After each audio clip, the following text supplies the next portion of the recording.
Bismillahirrahmanirrahim. Disa këshilla për Ramazan.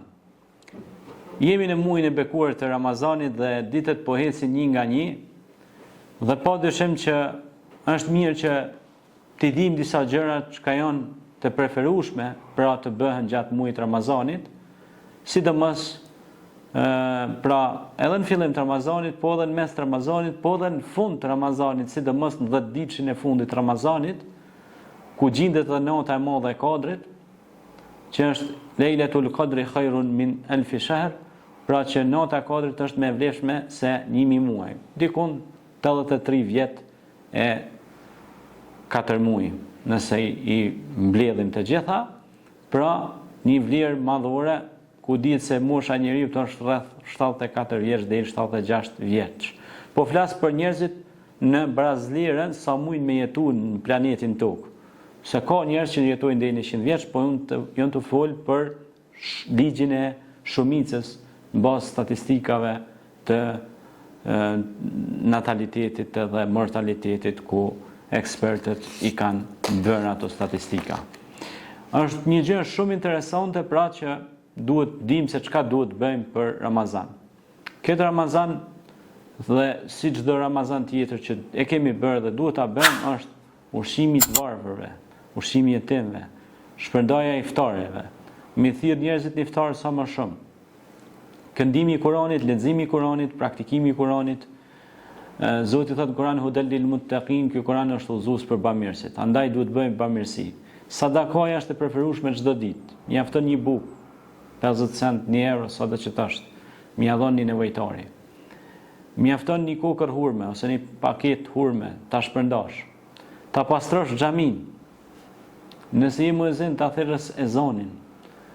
Nëse je davetxhi, ose thirrës islam, ose imam, ose hoxh, ti shtosh ligjëratat më shumë dhe të përhapësh edukim pozitiv kudo.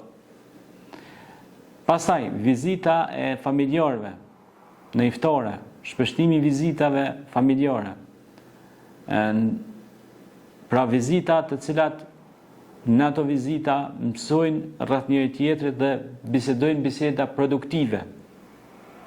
Kur them biseda produktive, ja kujtojnë njëri tjetrit këtë botë, ja kujtojnë njëri tjetrit veprat e mira që t'i shtojnë ato veprat mira, sepse jeta po kalon shpejt, koha po kalon shpejt, dhe ja kujton namazin, ja kujton sadakon, ja kujton buzëqeshjen, ja kujton largimin një therrë ose pengese nga rruga, ose bisedojnë për gjëra të bereqetshme, për gjëra që janë të mira. Pastaj këshillohet që në këtë muaj pra të bëhet dhikr sa më shumë, subhanallah, elhamdulillah, Allahu ekber, sa më shpesh të themi. Pastaj istighfari i shpesht, astaghfirullah wa atubu ilej, astaghfirullah wa atubu ilej, pra kërkim falja sa më shumë. Pastaj falënderim sa më shumë, elhamdulillah, elhamdulillah, elhamdulillah. La in shakartum la azidannakum, do të jeni pe falënderuesve kom jam shtut mira. Në këtë muaj të Ramazanit është një namaz që quhet namazi i teravive, që i ka 20 rekate, edhe që është salatul vitri 3 rekate, 23 gjithsej. Nuk bën të nxitohesh në teravi, por edhe ta tepërsh tepër nuk bën. Pra të falet një falje mesatare, po as të nxitoheni, por edhe jo ta teproni gjatë e gjatë. Sepse mund të ketë moshuar ose mund të ketë njerëz në brez shtyrë që nuk e përballojnë qëndrimin gjatë në këmbë, ose nevojat e tyre fiziologjike. Pastaj tjetra është namazi i natës, preferohet në tretën e natës këtë Ramazan, po ashtu.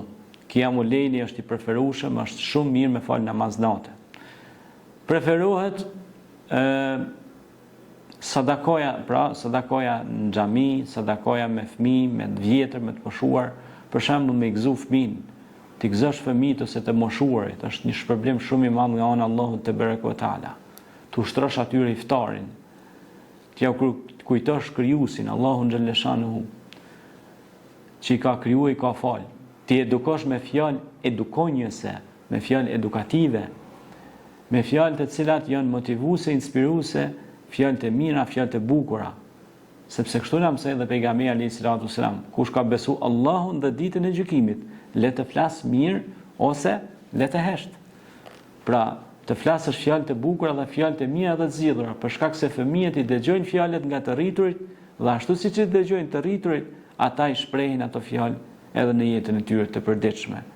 Pra ata blejnë nga të rriturit dhe shesin njëri tjetrit ato fjalë. Nëse fjalët janë të bukura, të zgjedhura, pedante, fjalë edukative, qytetënonjëse, atëherë pa dyshim se ato fjalë të bukura janë margaritari i shmuar dhe ata do të edukohen me fjalë të bukura, me fjalë të arta, me përshëndetje, me mirëdita, me mirëmëngjes, po mbi të gjitha edhe me selam, që do thot paqe. Paqe, paqe, paqe. Prandaj, të gjithë ne duhet të motivohemi pra që të bëjmë vepra sa më shumë të mira në këtë muaj të bekuar të Ramazanit. Dhe lutja pastaj është një ndër sugjerimet që është mirë të shtohen lutjet, të lutemi për prindrit tanë, të lutemi për familjarët, për farafisin, për adheun, për punën që punojmë, për njerëzit që na rrethojnë. Nëse je duke punuar diku, lutu edhe për punën tënde, për punëtorët që punojnë aty, që Allahu t'ju jep bereqet, t'ju jep të mira atyre. Lutu për njerëzit që të rrethojnë. Pra, shtoje lutjen sepse Zoti ka thënë Kur'an, udhuni fastajib lakum, lutuni mua, unë ju përgjigjna. Andaj lutim Allahun me emrat e tij më të bukur, ja Rabbel Alamin, na jep bereqet këtë muaj të Ramazanit, ja Rabbel Alamin, na i shto pasurinë, na shto të mirat e tua në këtë botë, jep na bollëke bereqet të mira pafund, edhe në botën tjetër jep na xhenetin, ja Rabbel Alamin. Po të lutemi Allah, shto na bereqetin në punët tona, në aktivitetet tona, në vendet ku punojmë, në shtëpitë tona, shto na bereqetin, në vendet ku punojmë ne, shto na bereqetin, ja Rabbel Alamin. Dhe këto janë disa pikëshillave që sugjerohet lutja, duaja, Kurani, pamirësia, buzëqeshja, afrimi, mirëkuptimi, solidariteti e kështu me radhë. Allahu ju nderoft dhe u pranoft agjërimin e juaj dhe tonin dhe u pranoft gjithë ta veprat e mira që i bëni me fitu kënaqësinë e Zotit. Selam aleikum.